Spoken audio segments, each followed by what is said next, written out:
de shock hipovolémico. Ya tienen 2 clases, creo, ¿no? Es la tercera. Sí.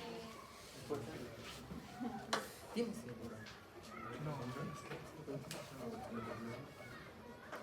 Los objetivos de la clase. Es importante que conocemos o sabamos definir qué es un shock, ¿no? Y sobre todo shock hipovolémico en el contexto de la pediatría.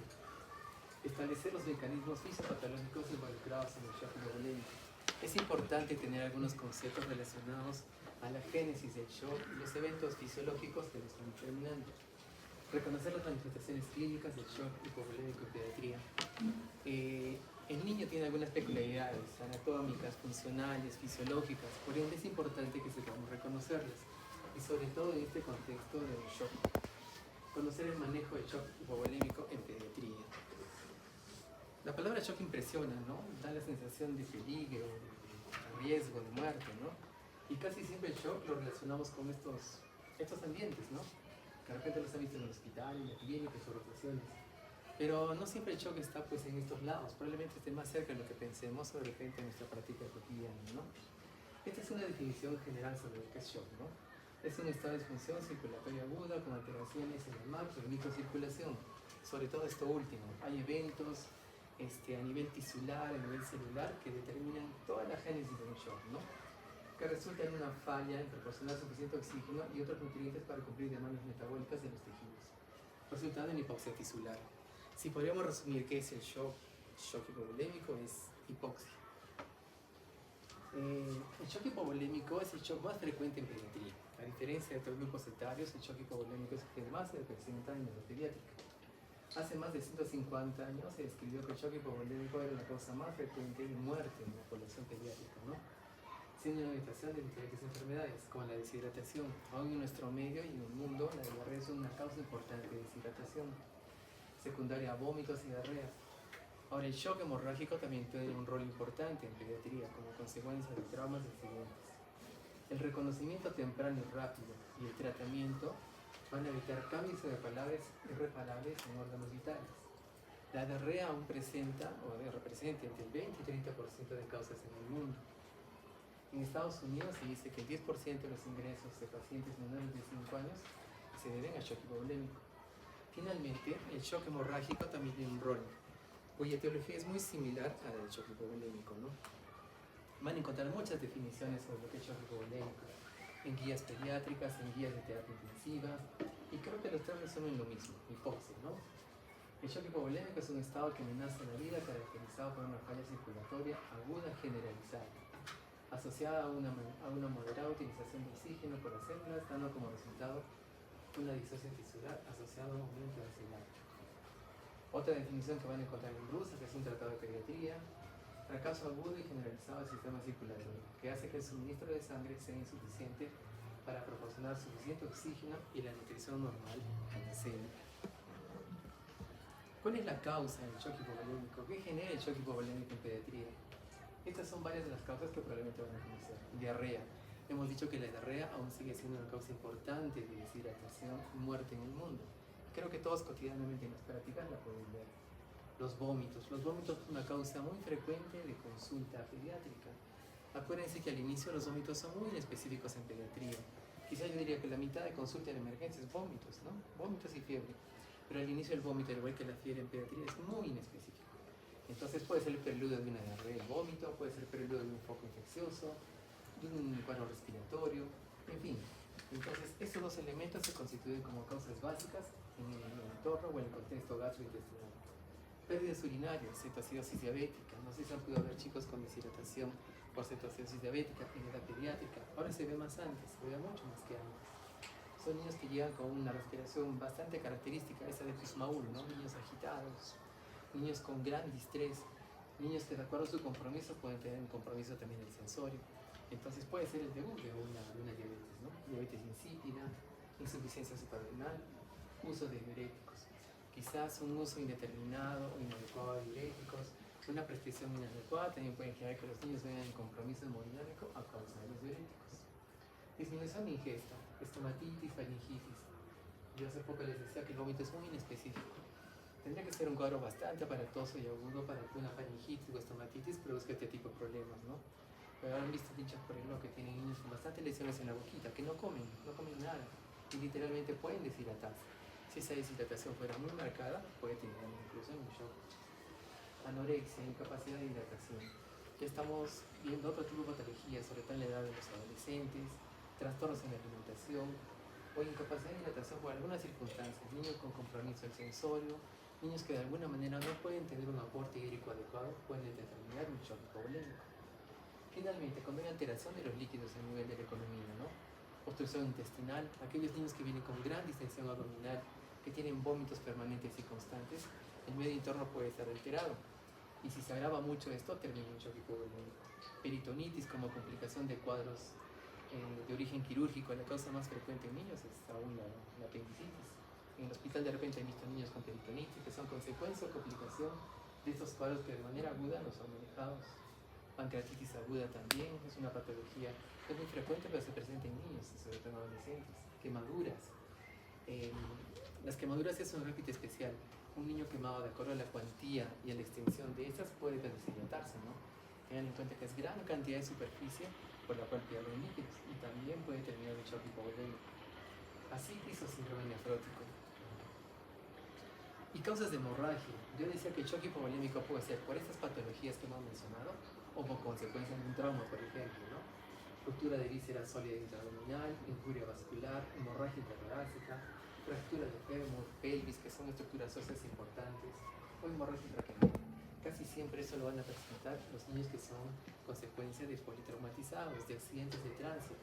Con mucha frecuencia llegan al hospital niños que son víctimas de accidentes de tránsito, politraumatizados. Por ende, en ellos debemos contemplar la posibilidad de que tengan una hemorragia y consecuentemente un shock hipovolémico. Hemorragias gastrointestinales en lactantes menores de 5 años, divertículo de Meckel, varices esofágicas en niños más grandes, úlcera abdominal, hemorragias o necrosis intestinal, ¿no? Hemorragias posquirúrgicas como consecuencia del manejo quirúrgico de un grupo de pacientes, de patología de repente cardiovascular, cirugía hepática y otros. Epistaxis, tendría que ser una epistaxis muy profusa para que genere shock hipovolémico.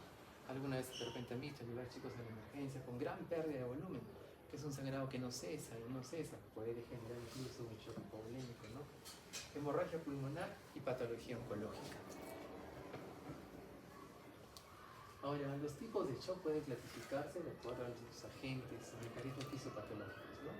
Pues se describen cinco tipos de shock en pediatría: el hipovolémico, el cardiogénico, el obstructivo, el disociativo y el distributivo. Acá está la fisiopatología, tratar de explicar y las causas más frecuentes que también nos hemos mencionado. Lo que probablemente hoy día nos toca hablar y conversar un poquito sobre el shock hipovolémico. Específicamente, el shock hipovolémico es una disminución de volumen intravascular originado por todos los elementos o causas que hemos mencionado.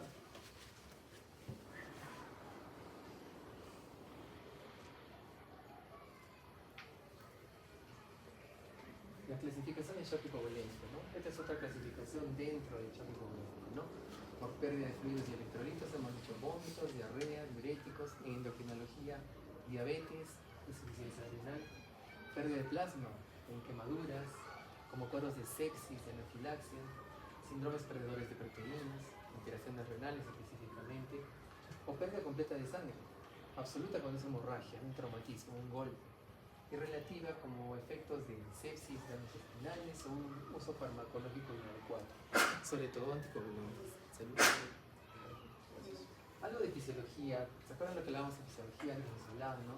Que es trascendente el ciclo de Krebs, que justamente a nivel mitocondrial es que se realiza este fenómeno, ¿no? No se olviden que la glucosa, en combinación con el oxígeno, en dos palabras, son palabras sencillas, génesis de energía. Eso es el ciclo de Krebs. Ahora, estas funciones celulares o actividades celulares son de dos tipos: las facultativas y las obligatorias. ¿Cuáles son las facultativas? Contractilidad, transporte de proteínas y electrolitos.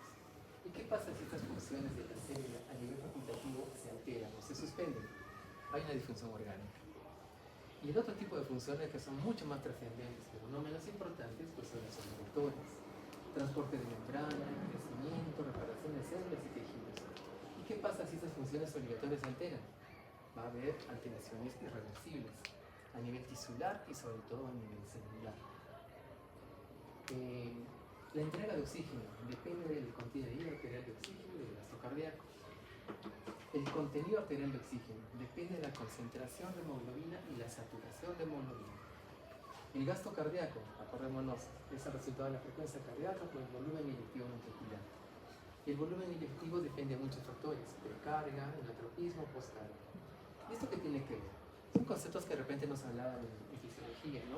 Pero ahora toman algo de más forma, porque esto lo vamos a aplicar a aquel paciente que estamos encontrándonos en condición crítica, con un shock, y vamos a poder entender todos los eventos que se producen a nivel tisular y sobre todo celular. Esto es importante. El shock representa un desbalance entre la entrega y la demanda de oxígeno a nivel celular. El no controlarse, corroborarse, va a determinar simplemente una falla multiorgánica y una muerte celular. Cuando hay compromiso circulatorio, el consumo de oxígeno se hace dependiente del aporte de oxígeno. Si tenemos poco aporte de oxígeno, por ende, el consumo va a ser menos o disminuido y va a producir alteraciones a nivel celular. ¿Cuál es la fisiopatología del shock? Hay tres fases: la compensada, la descompensada y finalmente el irreversible. La fase compensada simplemente hay un mecanismo de hipoperfusión y el cuerpo, a través de los mecanismos fisiológicos, va a intentar frenarlo o retenerlo. En la fase descompensada se da una serie de eventos que siguen un círculo vicioso que no se controlan determinantemente, pueden terminar en fase reversible, que es la muerte. El shock es dinámico. El shock es un proceso constante de variación permanente, no es estático. Y si este shock va progresando a lo largo del tiempo, va generando alteraciones, como les dije, tisulares o celulares. Depende de la interacción del paciente. Es diferente el shock en un niño, en un recién nacido, en un lactante, en un adulto. Depende de los mecanismos compensatorios.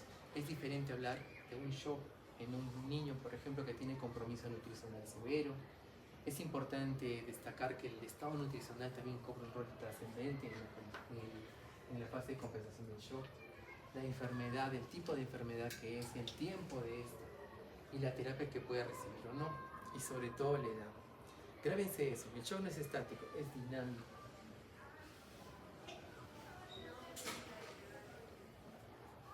¿Y cuál es la primera fase? Es la primera fase, que es la compensada, ¿no? Cuando hay hipovolemia, ¿qué sucede? El volumen vascular definitivamente está veniendo menos. Disminuye la precarga en el ventrículo derecho, vayamos imaginándonos eso, ¿no? Disminuye la presión venosa central. Entonces, lógicamente, el gasto cardíaco va a disminuir y va a disminuir también la presión arterial. Entonces, va a haber mecanismos compensatorios que genera el cuerpo. Específicamente, el aumento de la actividad simpática adrenérgica. Aumentan las catecolaminas circulantes a través de dos mecanismos o dos vías. ¿Cuál es la primera? Vasoconstricción arteriovenosa. Entonces, la economía tiende a redistribuir de manera más o menos equitativa y preserva la circulación de un órgano noble, sobre todo el cerebro y el corazón, ¿no? La piel, el riñón, a nivel esplácnico y músculo, como que la circulación está venida menos, a fin de preservar la circulación a nivel de cerebro y corazón. Se altera la perfusión tisular y hay hipoxia tisular. Si hay menos volumen, hay menos entrega de oxígeno, por ende daño celular. El flujo sanguíneo renal se altera, hay incremento de la secreción de la hormona antidiurética. Y el otro mecanismo es manifestaciones clínicas que las vamos a evidenciar: taquicardia, el volumen minuto disminuye, el gasto cardíaco aumenta y la presión arterial aumenta. Si hasta este punto los mecanismos de intervención que tenemos son efectivos, son eficientes, pues el shock queda ahí y empiezan los mecanismos de recuperación del cuerpo. Pero ¿qué pasa si sigue la hipoperfusión? ¿Qué pasa si el shock que se está instalando se hace perenne, constante? Entramos en la segunda fase, ¿no? Que es la fase descompensada. A nivel que progresa la hipoxia, a nivel que progresa la disminución del volumen a nivel circulatorio, hay eventos que también toman más efectividad, ¿no? Alteraciones en la microcirculación, hipoxia tisular, hay alteración a nivel de los esfínteres pre y postcapilares, empiezan a aparecer shunts. La acidosis empeora, hay una dilatación del sistema venoso de capacitancia, sigue cayendo la presión venosa central, disminuye la precarga, sigue disminuyendo el gasto cardíaco, el volumen sistólico, disminuye la presión arterial, la presión coronaria. Finalmente hay isquemia y un síndrome de respuesta inflamatoria sistémica. Y si esto sigue su curso y sigue su evolución, entramos a la fase irreversible. Es la tercera fase del shock. Esta fase ya es lamentablemente irreversible, como dice su nombre, ¿no? Hay una alteración importante en la función mitocondrial. Se acumula lactato. Este ciclo de Krebs que inicialmente nos daba energía está completamente alterado. Se altera la permeabilidad capilar, se altera la bomba de sodio y potasio, aumenta la concentración de sodio y puede haber un edema celular importante. La acidosis intracelular y la liberación de hidrolasas van a producir una lisis lisosomal y finalmente la muerte celular. Entonces se ha fijado que estos tres eventos, si no son controlados, manejados o son intervenidos de manera adecuada, van a progresar y determinar la muerte. ¿Y esto en qué tiempo se da? ¿Qué tiempo pasa de una a otra? Se dice que de la compensada a descompensada pueden pasar horas. Finalmente, la descompensada y irreversible, quizás minutos. Pero insisto, esto va a depender mucho de varios factores: la noxa, el tipo de agresividad, la edad del paciente, el contexto, el estado de nutrición, la agresividad, el tipo de intervención. Entonces, ¿qué conclusión podemos sacar de esto? Que el shock es un fenómeno dinámico en el cual, si actuamos de manera adecuada y en el tiempo correcto, vamos a poder lograr que este revierta o por lo menos se limite. ¿Y cuál es la clínica del shock hipovolémico? ¿Qué síntomas tiene un niño con shock hipovolémico, no? Entonces es muy importante que conozcamos los síntomas, es muy importante que conozcamos la característica, cómo se presentan este tipo de patologías, ¿no? El diagnóstico precoz es importante. Si hacemos un diagnóstico precoz, como todo en medicina, vamos a lograr una intervención temprana y una intervención adecuada. La sintomatología va a estar relacionada con los mecanismos compensadores. Más o menos tenemos que entender cuál es la fase compensada, la descompensada y las manifestaciones clínicas en cada una del día de hoy. La perfusión orgánica y la pérdida total de volumen. Las consecuencias clínico-fisiopatológicas de la hipoperfusión son a tres niveles: clínico, tisular y hemodinámico. Entonces, para hablar a un niño en shock, en general, para cualquier niño es importante que tengamos en consideración esto. La evaluación inicial. La evaluación inicial implica ver cómo está ese paciente. Siempre les digo, sean observadores, vean cómo llega a sus manos, vean las características de ese paciente, la facies, la manera como respira, la manera como está su piel, las características que saltan a la vista. Entonces la evaluación inicial que hacemos al contacto con un paciente va a durar segundos, unos dicen 30, 60 segundos. La evaluación primaria es el ABC, que ya probablemente lo conocen o lo han revisado. La evaluación secundaria es algo más detallado. Se hace a lo largo de los minutos que vienen y finalmente los exámenes auxiliares van de la mano con esta evaluación. Seguro ya conocen el triángulo de evaluación pediátrica, ¿no? Ya lo conocen. Entonces, esto toma un rol muy trascendente e importante en la valoración del niño que tiene shock hipovolémico. No se olviden, hay tres aspectos: la apariencia, la respiración y la circulación. Este triángulo ya ha demostrado ser de mucha utilidad en la evidencia de algunos hallazgos o manifestaciones clínicas. El primero de ellos, la apariencia, ¿no? ¿Cómo luce el niño? Y en la apariencia hay 5 factores elementales. El primero es el tono. En estas tres figuras son 3 niños completamente diferentes. Habrán visto cuando examinan a un niño, mueve las piernecitas, ¿no? Mueve, limita que lo examinen, no se deja que lo examinen, está activo, se moviliza. Por eso el tono es muy importante en el aspecto, en la apariencia, cuando hagamos la valoración de este triángulo. Usualmente resistencia a la evaluación, son niños que no se dejan caminar, que se mueven, que están cargados de papá. Pero imagínense un niño que no tiene momentos espontáneos, que está flácido, que es tipo activo, como este, ¿no? Eso ya nos está dando una impresión de que su compromiso es más importante. Usualmente el niño se sienta, llora, incluso camina, pero un niño que está comprometido y cuyo tono también está alterado, lógicamente no va a tener ningún tipo de movimiento. El segundo es la interacción. Cada vez que examina a un niño también reacciona frente a ese examen, ¿no? Está alerta, está mirando, como este de acá abajo, mira cómo lo examina el papá, cómo lo mira el médico, le alcanza un juguete, reacciona, está alerta. En cambio, cuando hay mayor compromiso y interacción, vamos a ver estos niños. El primero de ellos, mírenlo, literalmente está comprometido, no reacciona. El otro tiene la mirada perdida. Es el segundo aspecto que tienen que ver, la interacción. El tercero, si el niño se puede consolar. Usualmente el niño cuando lo están examinando va a llorar cuando el padre, el progenitor, lo va a cargar, ¿verdad? O lo reconforta. Pero aquel niño que no deja de llorar, o aquel niño que simplemente no llora, como el primero que estábamos viendo, va a ser un niño que ya nos va dando idea o noción que está comprometido, y comprometido de manera importante. La respuesta va a ser casi siempre con el examinador o con el progenitor. Vean la diferencia entre los 3 niños, entre los tres gráficos. Y los 2 aspectos complementarios de la apariencia es la mirada y el lenguaje. Si hay contacto visual con el progenitor, si hay contacto visual con el médico examinador, es un niño que está indemne, está íntegro. Si hay seguimiento visual también es importante. Si no tiene una apariencia adecuada, si no hay contacto visual, si está con la mirada perdida como ese, probablemente nos hable de un compromiso importante del sensorio, probablemente de una disminución de la perfusión cerebral. Finalmente el lenguaje. El niño llora, ¿verdad?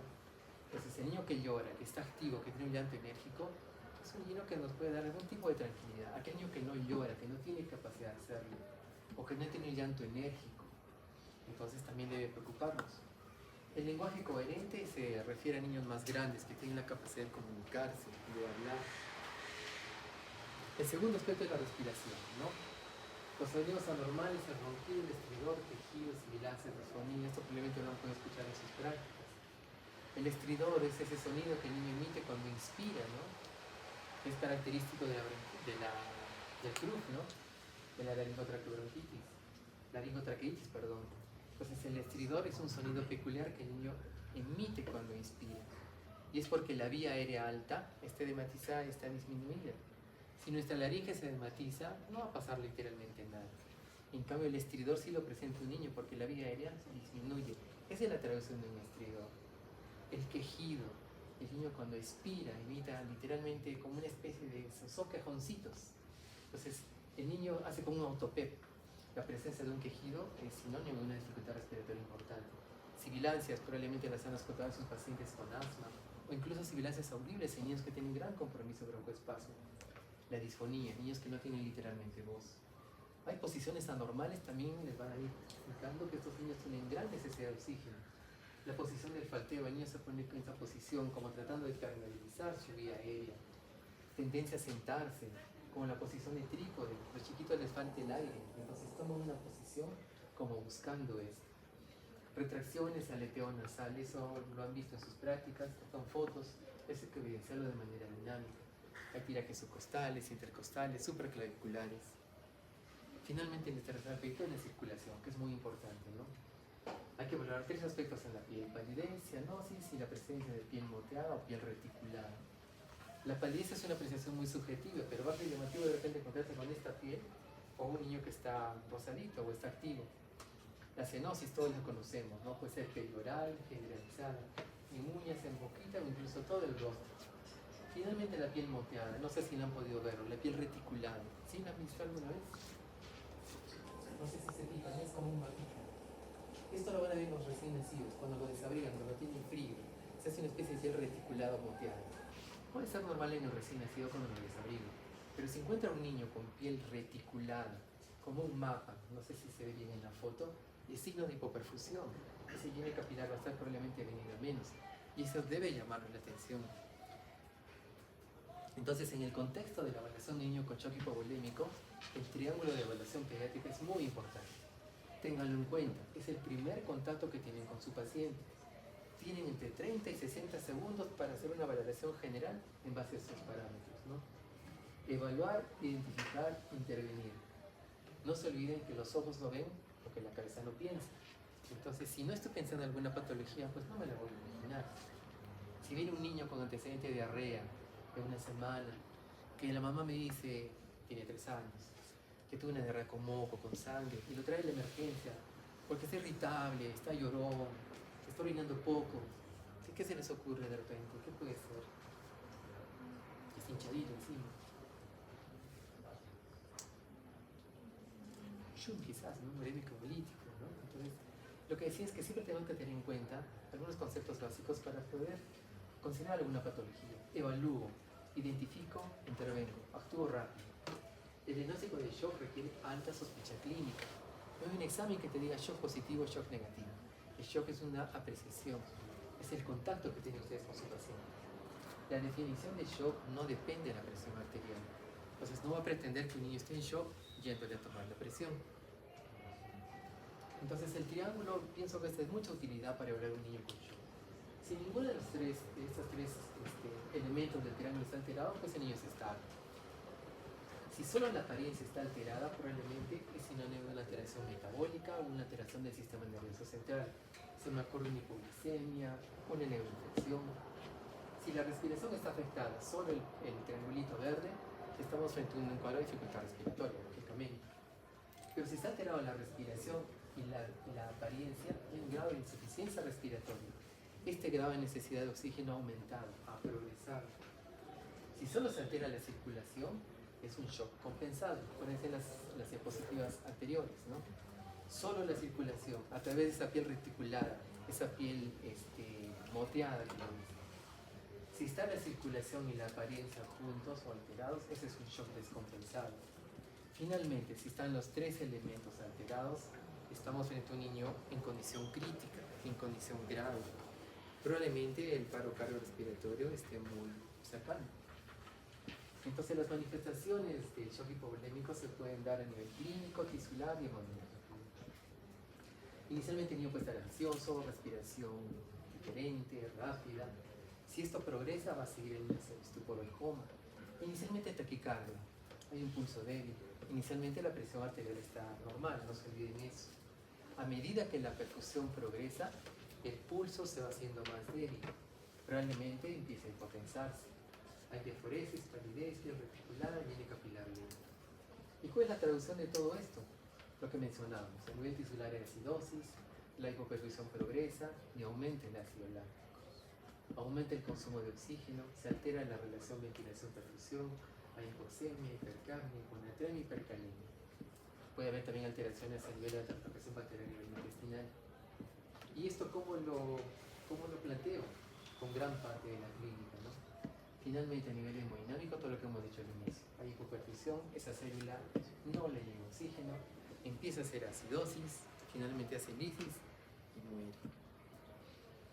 De acuerdo al compromiso o de la volemia que pudiera haber alterado, algunos hablan que la sintomatología se puede catalogar en leve, moderada y severa, de acuerdo al porcentaje, ¿no? En 30%, de 30 a 45% y en severo más de 45%. Y van a ver las manifestaciones clínicas que tienen relación en base al compromiso que pudiera haber, ¿no? Si el compromiso es leve, hay taquicardia, hay pulsos periféricos débiles, los pulsos centrales pueden estar normales, puede haber una acidosis leve y la presión está normal. No se olviden, la hipotensión no hace el diagnóstico de shock. Hay una taquilla leve, el niño está irritable, está molesto, está confuso. Las enfermedades pueden estar frías y viene capilar quizás en 2 segundos o más. Está orinando poco. Si hay mayor compromiso, miren cómo hay progreso de los síntomas, ¿no? La taquicardia se incrementa, los pulsos periféricos se hacen filiformes, ya no se pueden palpar con la intensidad que estaban al inicio, ya empieza a haber alteración de los pulsos centrales. Hay una hipotensión franca, si le tomamos la presión, sí va a ser hipotenso a diferencia de la primera fase. La acidosis es moderada, la taquimia es moderada, y hay mayor compromiso en el sensorio. El niño se torna letárgico, se torna más comprometido, somnoliento. A nivel de piel, las extremidades frías, palidez y viene capilar más de 3 segundos. Probablemente esté en anuria o oligoanuria. Finalmente, el compromiso severo es mayor del 45%. Hay taquicardia grave, los pulsos centrales y periféricos ya no los voy a encontrar. La taquimia es grave y el sensorio es un niño completamente comprometido. Como aquel de la foto, con los ojos entreabiertos, que no reacciona a nada, ¿no? El higiene capilar puede estar entre 4 y 5 segundos. Y la anuria es franca. ¿Cuál es el tratamiento del shock? El shock tiene que ver con 3 aspectos fundamentales: proposición de volumen, drogas vasoactivas y hemoderivados, si este caso es un shock por una pérdida sanguínea o hemorragia. Esos son los 3 pilares del shock. El tratamiento inicial de un niño que llegue en condición crítica es vía aérea, oxígeno, respiración, evalúa la función respiratoria, considero la posibilidad de intubarlo o colocarle un apoyo oxigenatorio importante. Circulación, evalúo circulación y control de hemorragia. Y coloco un acceso vascular, monitorizo. Lo primero que tenemos que hacer es acceso. Luego que hemos verificado la vía aérea, que luego falta oxígeno, el acceso vascular es de suma trascendencia, ¿no? Hay que tratar de encontrar 2 vías, y si es posible de un diámetro importante, de un calibre importante, perdón. Tenemos entre 60 y 90 segundos para encontrar una vía. Probablemente esto lo haga la enfermera, pero en algún momento podemos estar solos, ¿verdad? Se menciona que puede haber hasta 3 intentos. Si no se logra tener una vía en 90 segundos o 3 intentos, lo que viene es la vía intraósea, ¿sí? Estos son los aditamentos que se utilizan para lograr el acceso a una vía ósea, ¿no? Todos utilizan, si fueran con el hospital, habrán visto un par alguna de ellas, porque hay muchas limitaciones, ¿no? Pero esto lo haremos en el hospital, sí, probablemente, pero ¿qué pasa pues si me sucede a mí haciendo mi serum, que en un anexo vino una camioneta que se volteó y viene un niño comprometido? Ahí no tengo para hacer ARA, ¿verdad? No tengo para hacer una placa, no tengo para tomar la presión arterial. Utilizaré pues mi triángulo, de algo me servirá. Por eso la clínica es muy importante para el shock. Entonces, primer paso, chicos, acceso venoso. Dos vías de gran calibre, entre 60 a 90 segundos para tener un acceso o 3 intentos. Si no lo logro, tendré que hacer un acceso venoso por la vía intraósea. Pero esto lo voy a tener en la posta, ¿verdad? ¿Han visto las hojitas número 18, esas rosaditas, gruesas, no? Es la más gruesa que hay, la 18. Entonces, alguna vez en el hospital hemos hecho, finalmente ustedes también pueden hacer.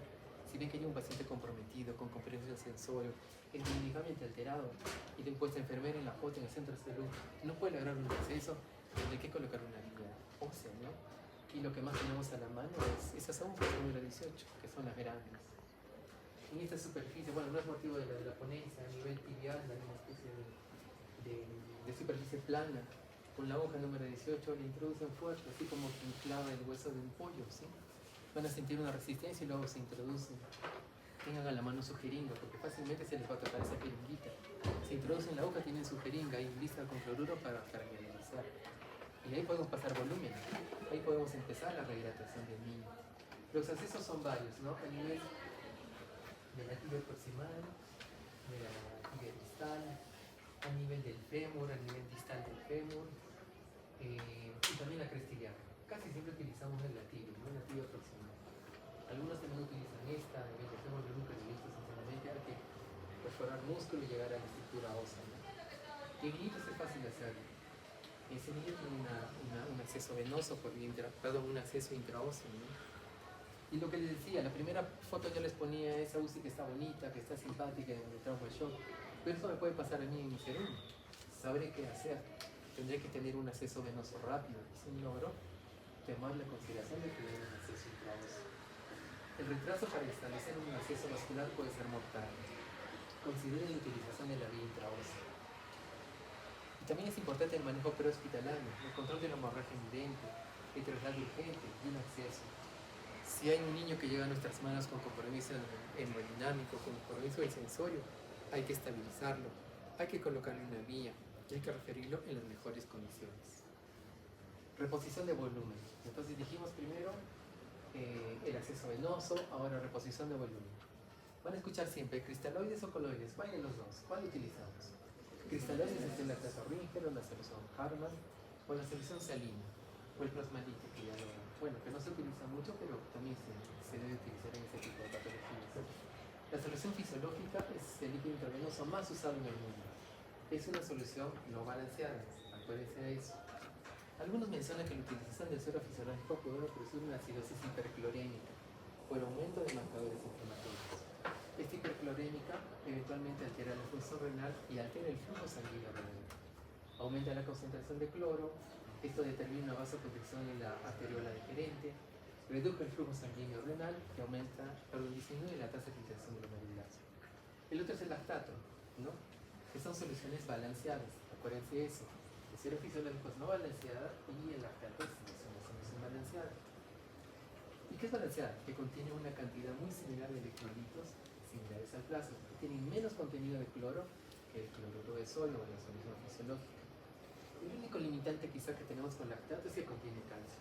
No se aconseja la utilización simultánea de lactato con derivados sanguíneos. Puede haber presentación de coágulos a nivel de hígado. Y los coloides. Los coloides es la otra estrategia que tenemos para la reposición de volumen, ¿no? Tienen mayor duración y capacidad. Una capacidad de expansión es mayor a nivel intravascular y con menores volúmenes. La albúmina, las gelatinas, que son de origen sintético. El dextrano, el hidroxietilamidol es el más comúnmente utilizado en el mundo. Se aconseja que en niños que tengan un origen séptico de shock, más preferible utilizar el suero fisiológico que los coloides, ¿no? La albúmina tiene un efecto fisiológico de no transporte de sustancias, tiene una capacidad antioxidante, el efecto base y modulación de la oxidación. ¿Cuál es el limitante de los coloides? Cuesta mucho, no están a disposición siempre y pueden tener un potencial riesgo de transmisión de microorganismos. Entonces, ¿cuál utilizo? Coloides, cristaloides, ambos son útiles. En nuestro menú se usan más los cristaloides por la disposición del pus. ¿Qué hago frente al niño que llegó mal a mi puesto de salud, que se volteó en la camioneta, que está pálido, aforético, compromiso hemodinámico, no responde, está con hiene capilar lento, con piel moteada, acceso vascular, ¿verdad? El que tenga venoso o sino intravenoso. Bolo de cloruro, 20 por kilo, en una oportunidad. Y valoro, frecuencia cardíaca, perfusión, pulso, diuresis. No responde, un segundo bolo o hasta 3 bolos. Le pueden dar 3 bolos de cloruro o de suero fisiológico, 20 por kilo, en la primera hora. Si no responde, ya debo pensar en la utilización de inotrópicos. Pero lógicamente ya lo derivaré, ¿no? La idea es que tengan un manejo agudo en la etapa importante, sean prudentes, sean pertinentes en un manejo importante del shock. ¿Cuánto volumen? ¿Lo voy a pasar eternamente? No. Continúo la administración de volumen hasta que aparezcan signos de shock, desaparezcan, los signos de shock o disminuyan, o aparezcan signos de confusión pulmonar. Va a haber roncos, eventualmente signología que nos dice que hay compromiso pulmonar. Ahí ya debemos limitar. Por eso son 3 bolos de 20 por kilo en 3 oportunidades. El niño con shock hipovolémico de causa no hemorragia, de causa no hemorrágica, casi siempre el tercer bolo, o sea, cuando hay 60 miligramos por kilo de peso, ya debe responder. Una segunda parte del tratamiento, ¿se acuerdan? Era volumen, drogas vasoactivas y sangre. Drogas vasoactivas, la administración de los fluidos es el primer escalón en la etapa. Empezamos a dar volumen a los niños. Si ya pasaron los 3 bolos y transcurrió la hora, debemos ir pensando en iniciar aminas. Adrenalina, noradrenalina, dopamina, dobutamina. Las aminas van a actuar en un volumen circulatorio adecuado. No administren aminas si no tienen buen volumen. Y el tercer pilar pues son homoderivados, ¿no? Se recomienda utilizar sangre cuando se va a reponer volumen de las víctimas de traumatismo, cuando estamos pensando en hemorragia. Las indicaciones para perfusión en caso de shock son hipotensión o mala perfusión y pérdida de sangre significativa del estrado. ¿Cómo valoramos si nuestro paciente está mejorando o está empeorando? La mejoría clínica está supeditada a pulsos que, si bien es cierto al inicio pueden estar imperceptibles o muy débiles, empiezan a tomar mayor intensidad. El higiene capilar va a mejorar, las estabilidades de estar frías van a estar tomando mayor calor, mejora el niño en su sensorio, la diuresis está mayor a 1 mililitro por kilo por hora, el lactato sérico va a disminuir, y esto es muy importante. El lactato es un buen predictor de evolución. Las elevaciones del lactato están relacionadas, hay una mayor humor y mortalidad. Puntos claves para que se llegue. El shock hipovolémico es la causa más importante del shock en pediatría. Es la manifestación clínica de varias patologías. El shock es un proceso dinámico y progresivo. El shock no es estático, va avanzando. Y si no intervengo, me va a ganar. La vía común es la conversión a un metabolismo anaeróbico, acidosis progresiva y muerte celular. No hay volumen, no hay oxígeno, la célula se muere. La hipotensión arterial no es signo de shock. Al inicio la persona está normal, ¿de acuerdo? El tratamiento inicial es lo que hemos dicho. Acceso venoso, administración de fluidos, 20 por kilo en 2 o 3 oportunidades la primera hora. El conocimiento cabal de la fisiopatología permite saber en qué etapa está y cuál es el tratamiento más adecuado.